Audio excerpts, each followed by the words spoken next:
Joon Achim Imeda, everyone. I'm Thomas Haas here with Korean News Network. Today is Saturday, November 16th, 2019, and we have for you the reasoning behind a local school's closure, an insider's point of view on Yongsan International sports, an up-close and personal interview with star athletes, and the dangerous side effects of caffeine. For now, let's head over on to Mackenzie with more on the school's closure. Thank you, Thomas. As you can see, I'm standing in front of Seoul American High School, which closed its doors for the last time on June 14, 2019, after having operated for 60 years. Closing the school is seen as one of the final steps in preparation of returning this base to the South Korean government. Students who have previously attended this school have already switched to Humphreys and local international schools in the Seoul area. There's very few people that are happy. Oh, Joe, the school's closing, that's great, let's move. It's mostly been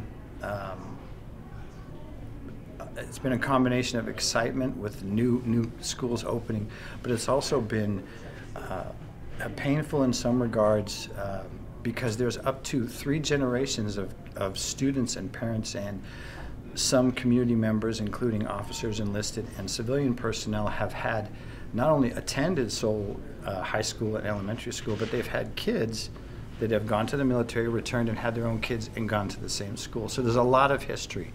And the first graduating class was 1960. And to see all the history and all the culture, particularly with the sports and all the generational carryover, to see it just close down at one time has been, teachers have retired. I got just so nostalgic. I didn't really get sad. It was just like, wow, this is really happening. To ask me a question like, what did it mean to me? It was newness, it was possibilities, and it was an environment that I could say over and over again that kids are kids the world over. Thank you, Mackenzie. Although it is sad to see this piece of history come to a close, it is comforting to know that the base and school will be converted into a local park for public use. Next, let's head over to Renee with an inside scoop on Yongsan International's first basketball game of the year. We're here at Yongsan International School for tonight's game between YISS and KIS. I'm here with James, coach of YISS. What is the most rewarding part about being a coach? I think it's just working with young guys. It's developing their character, seeing them develop into young men, so they can be examples in their community, hopefully examples to their wives someday, to their kids, and the basketball stuff comes second, of course, to that. What did you think about tonight's game? Overall, I mean, we got a win. A win's a win, but there's definitely a lot to work on. I thought defensively we played pretty solid. Offensively, we had some good timely shots, but overall, there's a lot to work on. But that's going to be the case in your first game. So. And what was the key to winning? I would definitely say it was our defensive effort. So again, first game, we're just introducing new principles to a lot of these guys, but collectively, they played really well on the defensive side of the floor.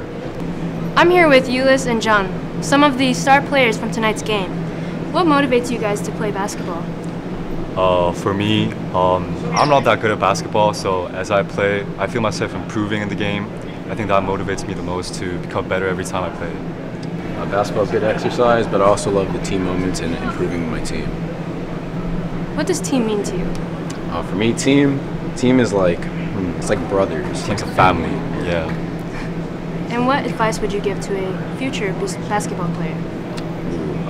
Play for the team, don't play for yourself. Yeah, it's really important as an athlete to stay humble all the time and play as a team, because basketball is a team sport, and also keep working, because effort is the most important thing in everything in your life.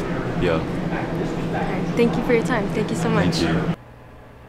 Thank you, Renee, and congratulations to Yongsan International on their win against KIS with a score of 41-30. Now, for those of you watching the broadcast today, some of you like to watch sports live, others binge watch their favorite show, while a select few overindulge in too much caffeine. Now, is too much caffeine harmful? Do you drink coffee? Most likely you do, as the National Coffee Association predicts that 64% of Americans drink coffee, and they drink an average of 3 cups a day. But is this much coffee good for the human body? Coffee side effects include fidgeting, nausea, vomiting, severe anxiety, insomnia, paranoia, and increased heart rate. Always remember, drink in moderation. I hope you're all alert and awake because we're diving headfirst into breaking news. 4-star athletes speak on how they overcame their adversities in their chosen sports. Let's go to Mackenzie live on the scene. Thank you, Thomas. Today we're here at the Dragon Hill Lodge in Seoul, South Korea, waiting to interview 4 Dodea student athletes on how they overcame adversity in their chosen sport. This is the reality for you guys. Student athletes have more stress than the typical teenager. Between managing studies and sports, students juggle family and friend relationships as well. How would these athletes' passions be affected if they sustained a potentially career-changing injury? One Dodea student athlete answered our question. I don't know, something went away after the injury. While the passion for the other 3 athletes remained, Sophia wasn't so sure after her injury as it caused chronic PTSD. It makes her very anxious to think about performing track in college as well as her studies. You guys are still really passionate about your sports, but unfortunately, just going through the season and being anxious all the time, it's really taken a toll on me. I cannot see myself doing that in college. So there you have it, folks. Reporting live from Dragon Hill Lodge, Mackenzie Call, signing off. Back to you, Thomas. Thank you, Mackenzie. That's all I have for you today. I'm Thomas Haas, and thank you for tuning in to KNN. Have a wonderful Saturday.